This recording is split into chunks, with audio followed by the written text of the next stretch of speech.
Hola, buenas tardes a todos.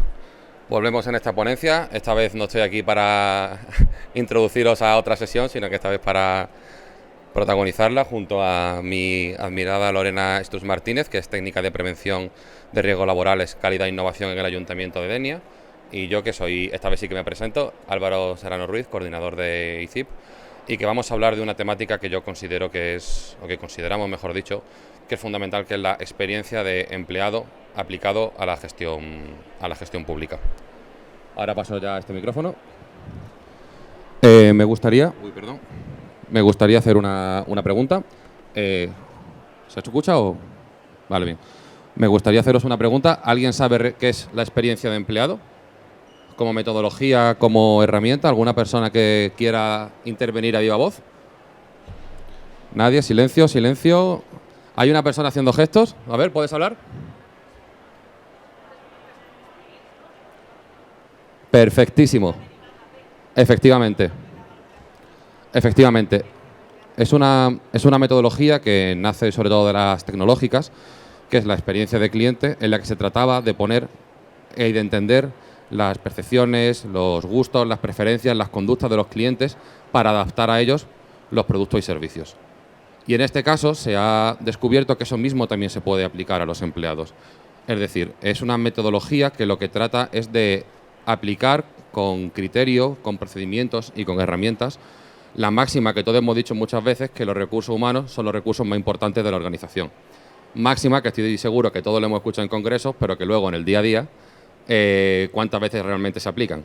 ¿Cuántas veces realmente el empleado es el centro de la organización, el centro de la toma de decisiones, de los procesos de creación? Rara vez lo es, y muchas veces cuando lo es, además lo es de forma, no quiero decir involuntaria, pero sí que improvisada, es decir, no lo es de forma metodológica. Y en ese sentido es para lo que estamos aquí, para tratar de describiros cómo aplicar esa metodología de experiencia de empleado al campo de la gestión pública. ¿Qué es la experiencia de empleado? Es la gran pregunta con la que hemos empezado. Es una metodología que lo que persigue es incorporar lo que todos nosotros tenemos en nuestro puesto de trabajo. Experiencias, percepciones, preferencias y conductas. Incorporarlas por una cuestión que consideramos fundamental, porque el empleado es el que luego va a tener que desarrollar los procesos y los servicios y el que va a ser fundamentalmente el definidor de la calidad que estos servicios se van a prestar a la ciudadanía. Por lo tanto, ser capaces de incorporar todas estas conductas desde el momento uno en el que se diseñan los servicios, en el que, como veremos luego, se diseñan los entornos de trabajo, va a hacer que a la larga se aumente la eficacia, se aumente la eficiencia y además también se aumente el bienestar y la satisfacción del empleado. En definitiva, es una metodología que lo que busca es que los empleados sean los que diseñan los servicios y los procedimientos con los que luego van a tener que convivir a lo largo de su vida como empleados públicos. Esta experiencia, además, tiene tres grandes campos de actuación que nosotros hemos considerado fundamentales. El primero, quizás el más obvio y el que además, como decía la compañera, el que es más academicista, el primero, es el que tiene que ver con el diseño y la mejora de los procedimientos.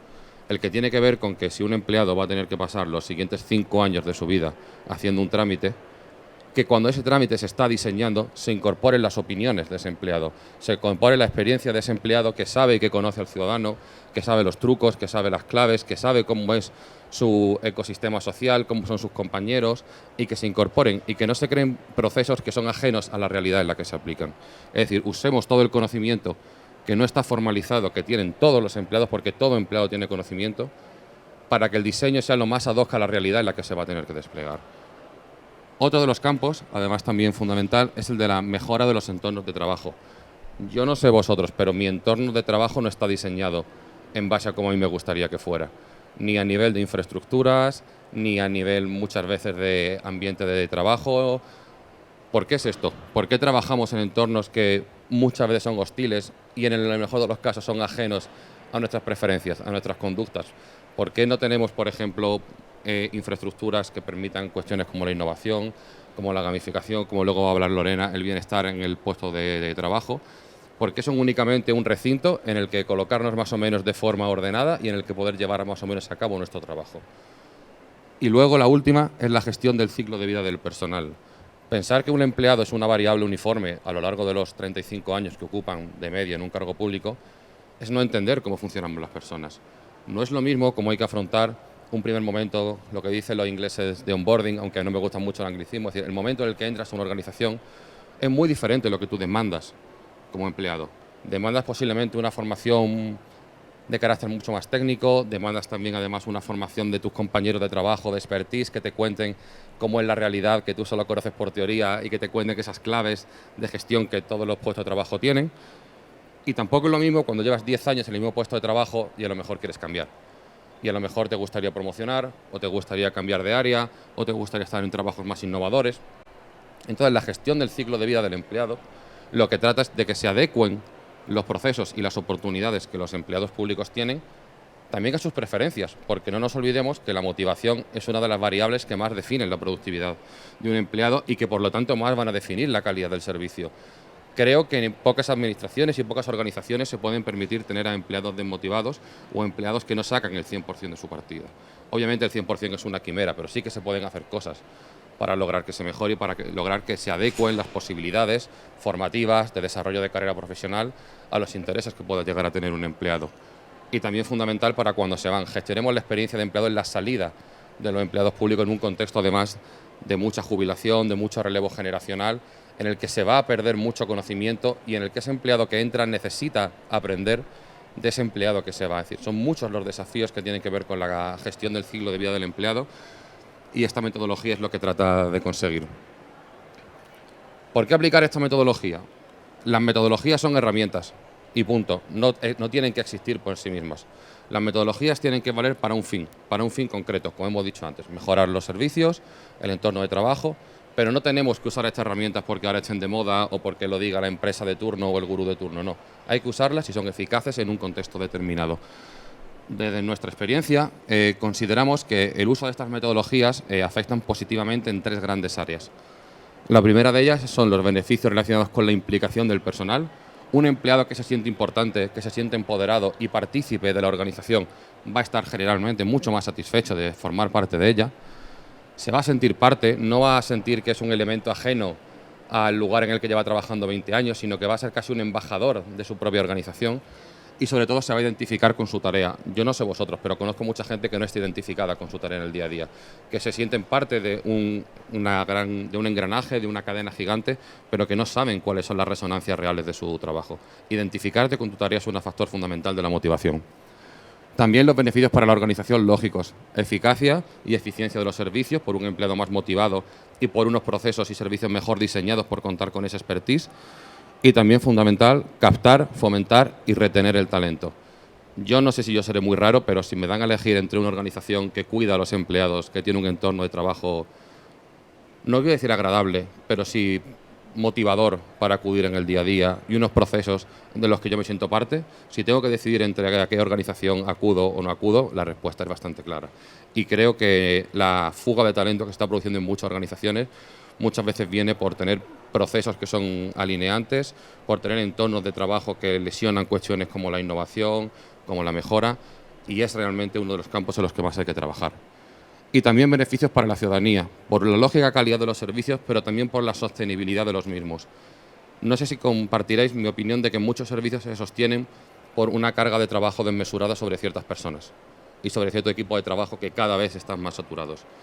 Poder conseguir un equipo de trabajo que no tenga que hacer ese sobreesfuerzo, que no tenga que sacrificar parte de su tiempo libre para dar un servicio de calidad a la ciudadanía y dotarlo realmente de una estructura con metodologías, con trabajo, con este recondicionamiento de los procesos, hace que los procesos sean más sostenibles, porque dependerán de una organización que funcione bien y no de unos empleados que únicamente tengan que usar su vocación para paliar esas deficiencias de la organización.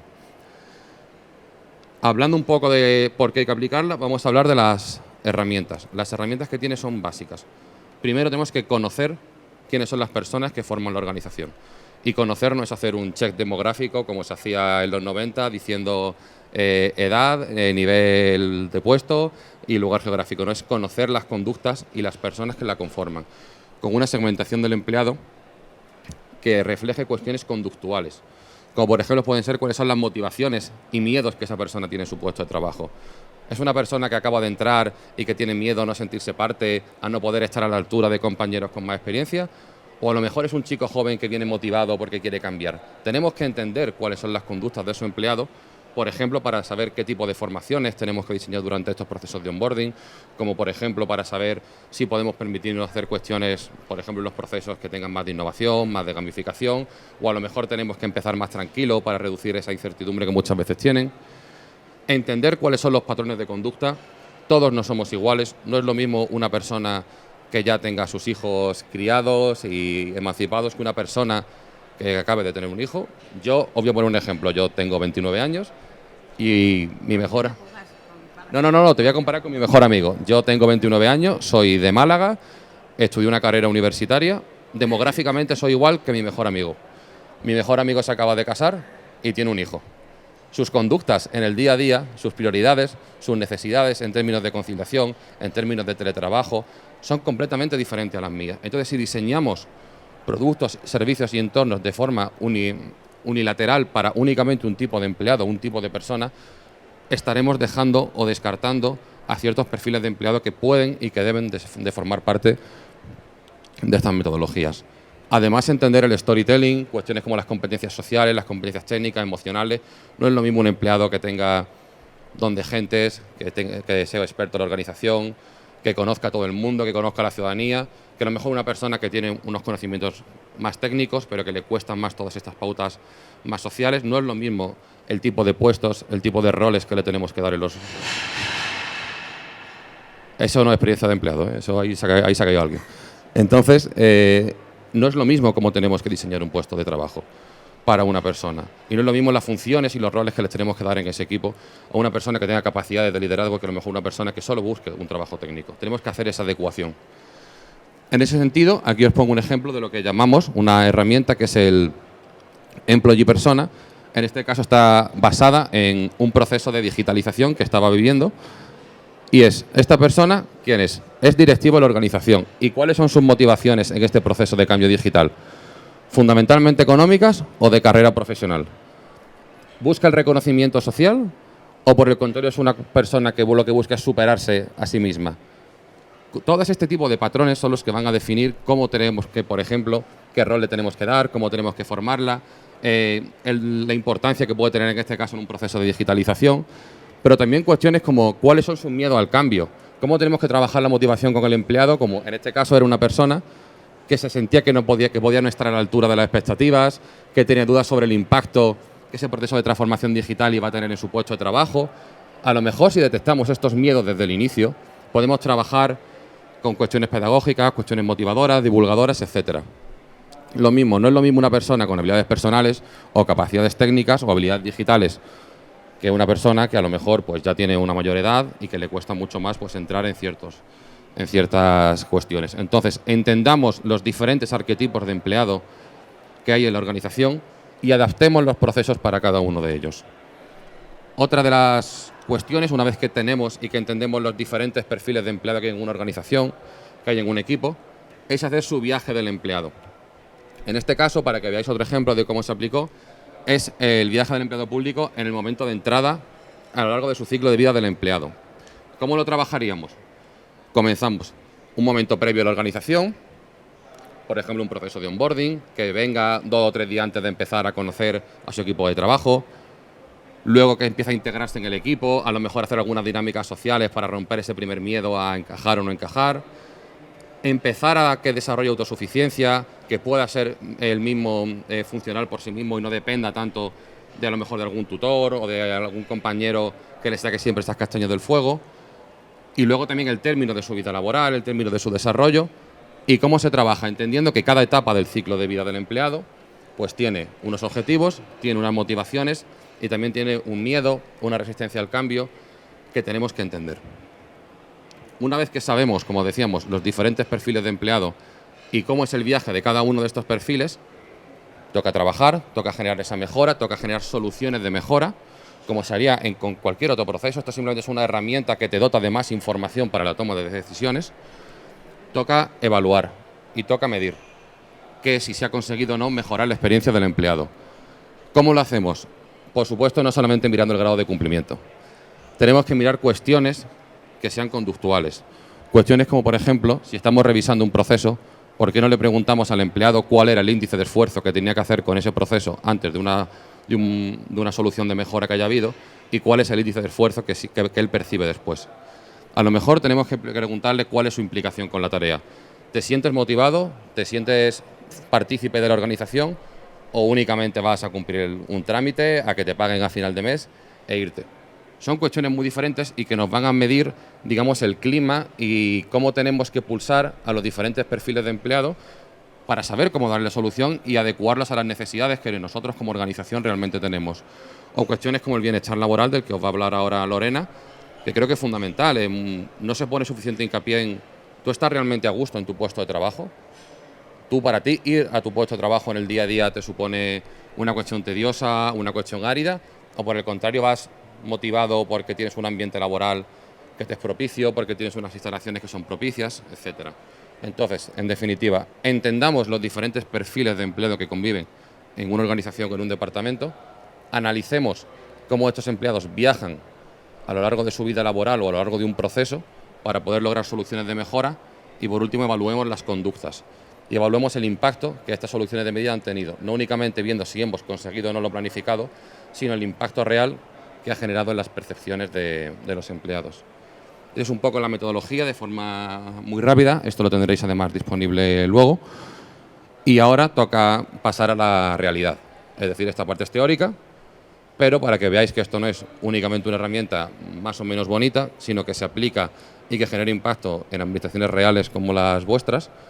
Tengo aquí a Lorena, que nos va a contar, en este caso, un pequeño estudio que hemos hecho para ver cómo los empleados públicos valoráis vuestra experiencia de empleado en vuestras administraciones, y luego os va a dar una serie de buenas prácticas que ya han hecho ahí en el ayuntamiento, de cómo con poco, con trabajo y con talento se puede generar una experiencia de empleado que realmente motive y cambie la forma que muchos empleados tienen de acudir en el día a día a su puesto de trabajo. Así que cuando quieras, Lorena.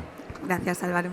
Bueno, buenas. Muchísimas gracias por invitarme y por dejar compartir con vosotros las experiencias que, bueno, desde el ayuntamiento en el que trabajo hemos implantado, y también he utilizado algunas que, bueno, pues gracias a venir a congresos y compartir grupos de trabajo con otros compañeros y compañeras, he podido conocer y espero poder trasladaros. Como ha dicho Álvaro, la teoría ya está clara, pero ¿qué es lo que estamos haciendo? Estamos utilizando esta experiencia del personal público en nuestras administraciones. Pues para empezar, lo que quisimos, se nos ocurrió hace unos días, hacer un diagnóstico. Vamos a escuchar a las administraciones y a ver si realmente saben qué es esto de la experiencia del empleado y empleada, y si la están utilizando y el valor o la importancia que le dan a implantarlo en las diferentes áreas que nos ha comentado ahora. Esta es la encuesta que hicimos. Bueno, he aumentado el número. Ayer había puesto 136, me han dicho que ya vamos... Bueno, 200.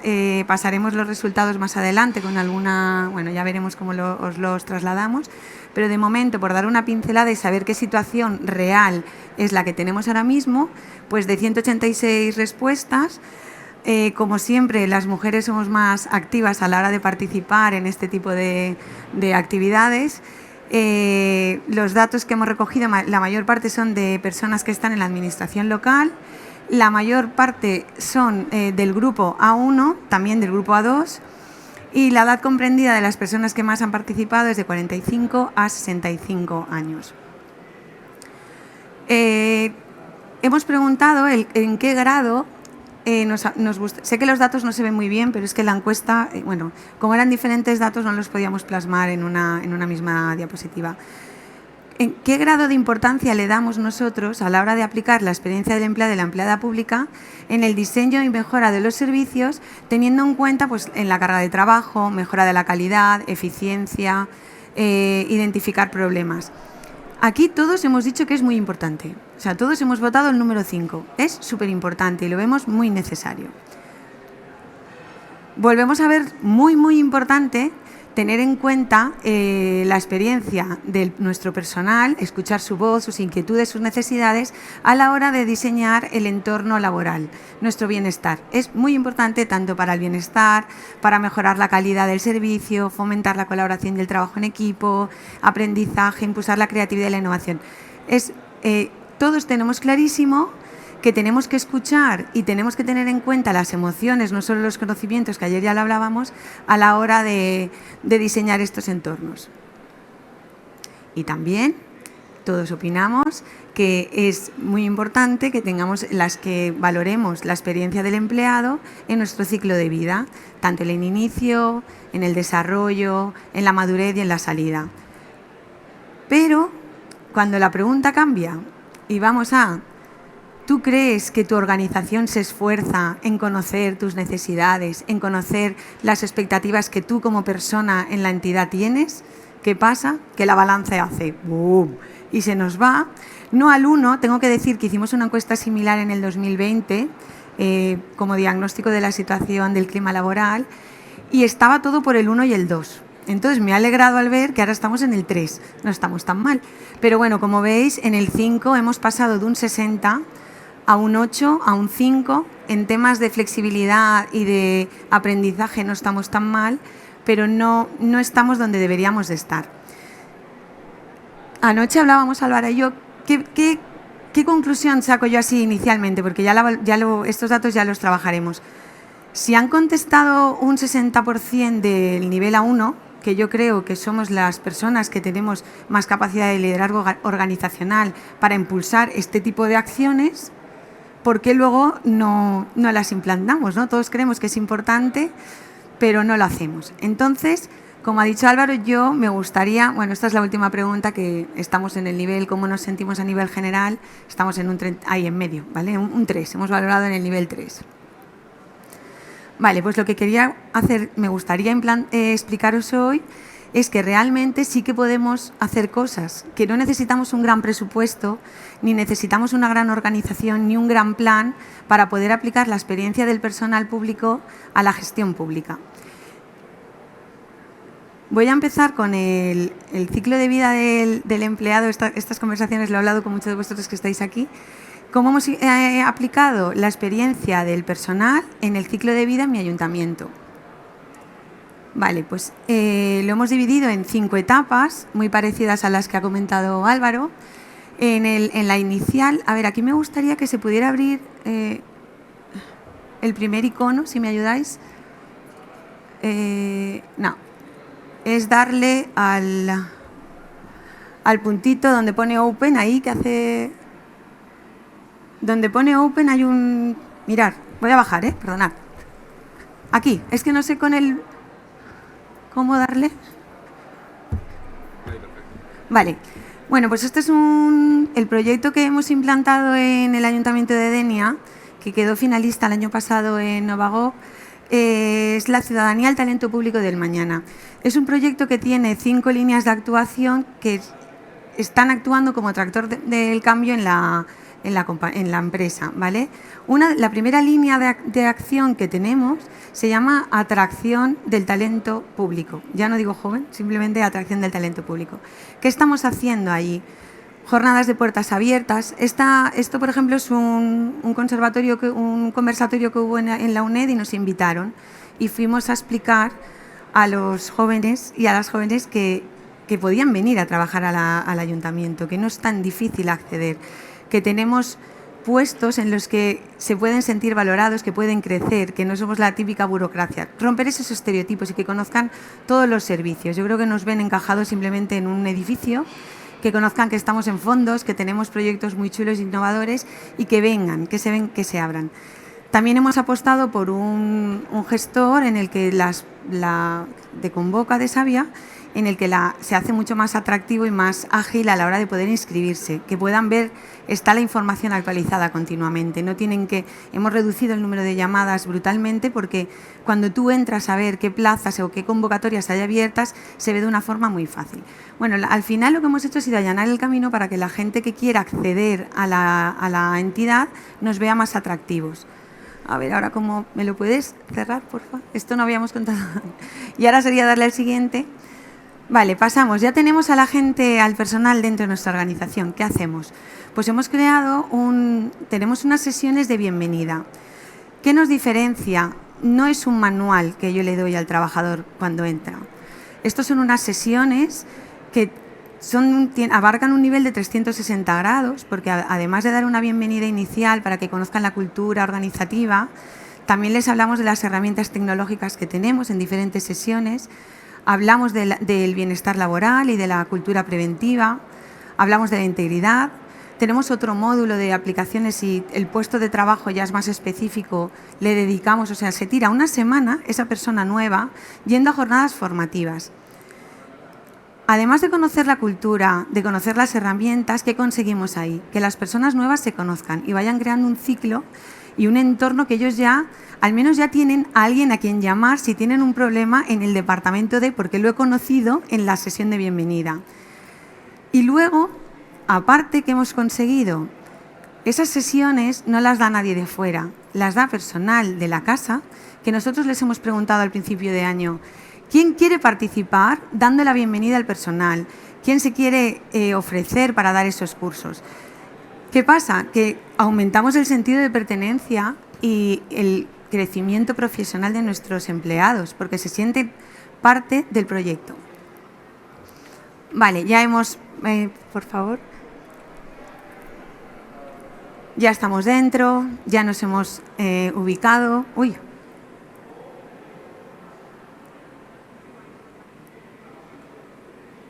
Perdonad. Vale, ya estamos dentro, ya nos hemos ubicado. Vale, y entonces, ¿qué pasa? Que necesitamos algo, ¿no? Necesitamos algo que nos ayude a ese crecimiento profesional. Bueno, pues hemos creado otro proyecto que se llama Tú marcas la diferencia.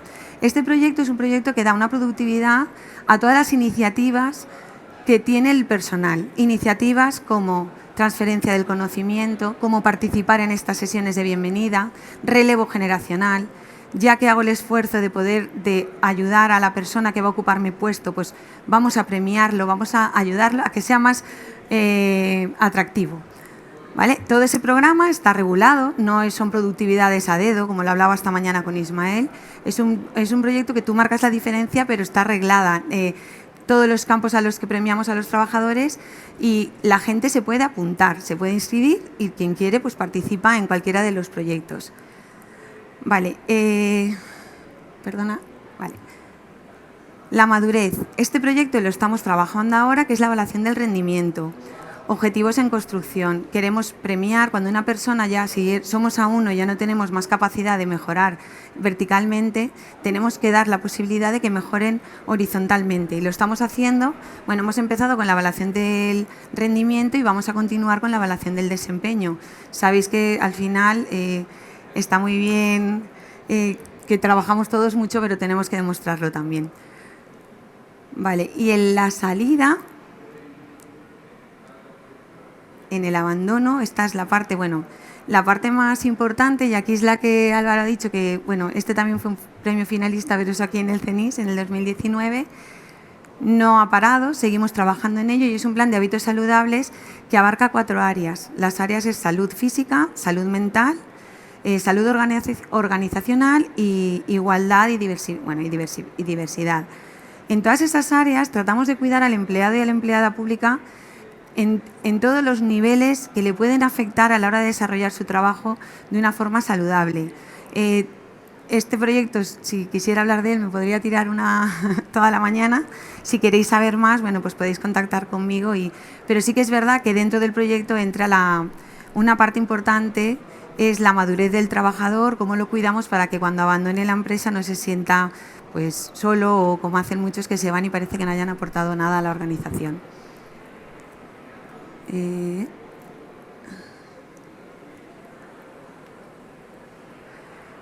Ahora ya muy rápido, que sé que no tengo tiempo, ¿cómo aplicamos la experiencia laboral en el diseño, en el entorno laboral? Este es el proyecto que os he comentado. Y en el diseño y mejora de los servicios he querido nombrar a compañeros y compañeras que sé que están trabajando en esto. Como ya ha explicado Álvaro, en qué consiste, simplemente me ciño a comentar proyectos que sé que han implantado teniendo en cuenta la opinión, la voz del empleado y también de la ciudadanía. Evaluación del rendimiento del Ayuntamiento de Valencia, Talentum Identifica del Ayuntamiento de Canet, el programa de embajadores del conocimiento. Bueno, hay un montón de metodología Lean, esta sí que es muy específica para simplificar procesos. Todo eso supongo que sí está muy accesible porque han presentado aquí en el CENIS, han presentado todos ellos estas iniciativas. Ejemplos de también que tienen en cuenta la experiencia del empleado, pero en colaboración con empresas y con ciudadanía. Aquí, por ejemplo, nombro un proyecto que tenemos ahora en marcha de la Agencia Valenciana de Técnicos de Personal, que estamos trabajando para hacer un modelo único de carrera profesional, un reglamento que nos sirva para todas las entidades de la comunidad. ¿Qué estamos haciendo? Hemos cogido ayuntamientos que ya lo tienen implantado y otros que no. Vamos a ver en qué han fallado y cómo podemos mejorar esa experiencia que ya tienen ellos en los ayuntamientos que aún no la tenemos. Y el ejemplo de abajo es con la empresa privada. Son sesiones de descubrimiento que estamos haciendo para mejorar una plataforma en la que ya trabajamos. Nos han juntado a varios ayuntamientos y nos han preguntado cómo va, qué tenéis mal, qué queréis mejorar y qué necesitáis de nosotros. Están funcionando porque de momento ya llevamos un año y han incorporado todas las mejoras que hemos pedido, con lo cual creo que funciona. Esto lo presentamos ayer. Es muy importante también que tengamos un pie dentro y uno fuera. Y formar parte de redes de innovación, de redes de trabajo como las de la FEM, nos ayudan a también que luego nuestros procesos, que nuestros entornos estén adaptados a nuestras necesidades. Y ya para finalizar, cuando hemos preguntado si sabíamos lo que era la marca del empleado o la experiencia del empleado, alguien ha dicho el customer. Pues para mí yo creo que es más importante que primero nos ganemos a la gente de dentro, porque si los de dentro están bien, van a ser nuestros mejores embajadores para que luego la gente quiera trabajar con nosotros y quiera venir a formar parte de nuestra entidad. Y ya nada más. Muchísimas gracias. Nos hemos portado bien, ¿eh?